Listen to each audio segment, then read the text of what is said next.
जी students, अब folds के बारे में पढ़ते हैं। फोल्ड्स की डेफिनेशन देखें। बिग क्रैक्स और clefts in the earth crust. Cracks होते हैं लकीरें पड़ जाना और क्लिफ्ट्स कहते हैं शिकाफ को। ठीक है, बड़े बड़े होल्स हो जाना ज़मीन के अंदर। ये होल्स कैसे होते हैं इसकी मैं आपको डिफ़ाइन करती हूँ। सबसे पहले अगर आप ज़मीन को देखें तो ज़मीन की जो सतह है वो जब ज़लज़ले शदीद किस्म के आते हैं, ज़मीन के नीचे जब प्रेशर बढ़ता है तो ज़लज़ले आते हैं। प्लेट्स एक दूसरे के, हमने 7 प्लेट्स पढ़ी थी ना, जो प्लेट्स एक दूसरे से जब टकराती हैं, ठीक है, ज़मीन के नीचे प्लेट्स हैं वो एक दूसरे से टकराती हैं, उनके नतीजे में ज़लज़ले पैदा होते हैं। ठीक है, जब ज़लज़ला आता है तो ज़लज़ला आने की वजह से क्या होता है कि ज़मीन के नीचे लकीरें पड़ जाती हैं या शिकाफ होल्स हो जाते हैं बड़े बड़े। ठीक है, उसके बाद ये अमल किससे होता है? ज़लज़ले आने की वजह से, और एक आतिश शाब इसका अमल बनता है। ठीक है, आतिश शाब के अमल में क्या होता है कि जब ज़मीन के नीचे मैंने आपको बताया था ना, रॉक्स मोल्टन फॉर्म में हो जाती हैं, पिघल जाती हैं, तो वो भी क्या होता है, बहुत ज़्यादा प्रेशर की वजह से जब टेम्परेचर बढ़ जाता है तो वो फिर फटता है। ठीक है, वो मैग्मा जो ज़मीन के अंदर होता है, वो जो पिघली हुई रॉक्स होती हैं, वो प्रेशर की वजह से, टेम्परेचर की प्रेशर की वजह से वो ज़मीन के ऊपर आती हैं, और वो फट के जो ज़मीन के ऊपर आती है उससे ज़लज़ला पैदा होता है, और फिर ज़लज़ला भी आता है शदीद किस्म का, और उसकी वजह से माउंटेन्स भी बन जाते हैं, और या फिर जो है वो ज़मीन का आधा हिस्सा कट जाता है और होल्स हो जाते हैं, सुराख हो जाते हैं, उनको हम क्या कहते हैं? फोल्ड्स कहते हैं। ठीक है, अब फोल्ड्स की हम 3 टाइप्स पढ़ेंगे। ज़्यादा 3 टाइप्स ऑफ द फोल्ड्स। ये आपका लेक्चर नंबर 2 ही हमें डिलीवर कर रही हैं। इसमें नॉर्मल फॉल्ट है और ट्रांसफॉर्म फॉल्ट है। ठीक है, नॉर्मल फॉल्ट में देखें, parts of the crust move in opposite direction. अब देखें, ये 2 प्लेट्स हैं, फ़र्ज़ करें सपोज 2 प्लेट्स हैं, ये ऑपोजिट डायरेक्शंस में मूव कर रही हैं। एक का अगर एरो के सरे से दिखाया गया है कि दूसरी साइड पे है और दूसरे का एरो दूसरे साइड पे है। ठीक है, तो ये ऑपोजिट डायरेक्शंस में मूव करते हैं, यानी मुखालिफ सिमत में मूव करते हैं, और इससे क्या होता है कि ज़मीन के नीचे जो है सुराख हो जाता है। इन दोनों प्लेट्स की मूवमेंट्स की वजह से जब दोनों प्लेट्स आगे सिरक जाएंगे तो सुराख होगा, और जो वीक पार्ट होगा ना ज़मीन का, उधर से क्या होगा, लावा ऊपर आ जाएगा। ठीक है, जो मैंने आपको बताया ना, ज़मीन के नीचे जो मैग्मा पिघला हुआ होता है वो फिर ऊपर आ जाता है।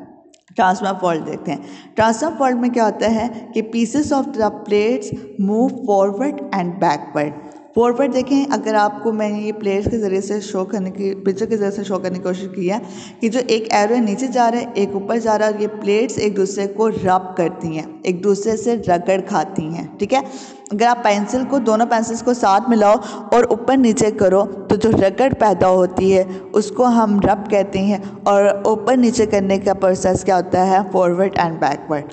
ठीक है, दे रब अगेंस्ट ईच अदर। ये आ गया हमारा ट्रांसफॉर्म फॉल्ट। अब रिवर्स फॉल्ट देखें। रिवर्स फॉल्ट की इनकी पिक्चर्स में मैं आपको दिखाती हूँ। ये है हमारी जो है, इसको हम कहते हैं अभी हमने सबसे पहले टाइप पढ़ी थी नॉर्मल फॉल्ट। टाइप्स कितनी हैं? फॉल्ट्स की 3 टाइप्स हैं, normal fault, reverse fault, second type, third type जो है वो ट्रांसफॉर्म फॉल्ट है। फर्स्ट टाइप हमने जो है ऑपोजिट डायरेक्शंस अर्थ की जो होती है, उसके नतीजे में ज़मीन का वीकेस्ट पार्ट होता है, वहाँ से जो है वो लावा ऊपर आ जाता है। उस प्रोसेस को क्या कहते हैं हम? Normal fault. ठीक है, अब ये नॉर्मल फॉल्ट की आप एक पिक्चर देख सकते हैं कि ये नॉर्मल फॉल्ट है, और इसकी वजह से ये सारा का सारा ये नॉर्मल फॉल्ट की एक पिक्चर मैंने आपको दिखा दी। ये असल में हकीकत में ऐसा होता है।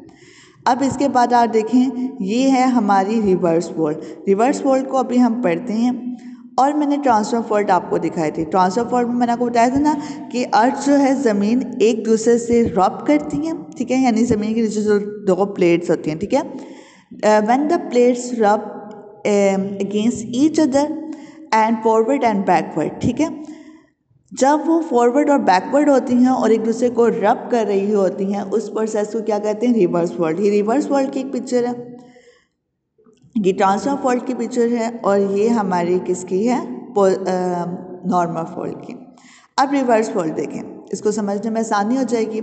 रिवर्स फॉल्ट में क्या होता है कि the plates move towards each other. जो प्लेट्स होती हैं वो एक प्लेट दूसरी प्लेट के ऊपर जब आ जाए, ठीक है, तो उसको हम कहते हैं रिवर्स फॉल्ट।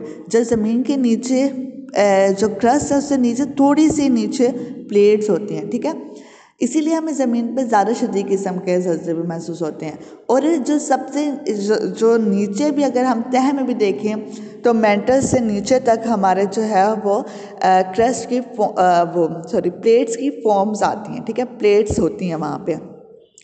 अगर ये प्लेट्स एक प्लेट दूसरी प्लेट के ऊपर आ जाए, जैसे मैंने आपको एग्जाम्पल के तौर पे समझाया था कि एक प्लेट दूसरी प्लेट के ऊपर आ जाए तो उसके नतीजे में क्या बनता है, ये देखें, ये रिवर्स वॉल्ट बनता है। रिवर्स वॉल्ट के अगर आप देखो माउंटेन की फॉर्म में आ जाता है, यानी एक प्लेट दूसरी प्लेट के ऊपर आई तो वो क्या बन जाता है, माउंटेन बन जाता है, पहाड़ बन जाता है, ठीक है।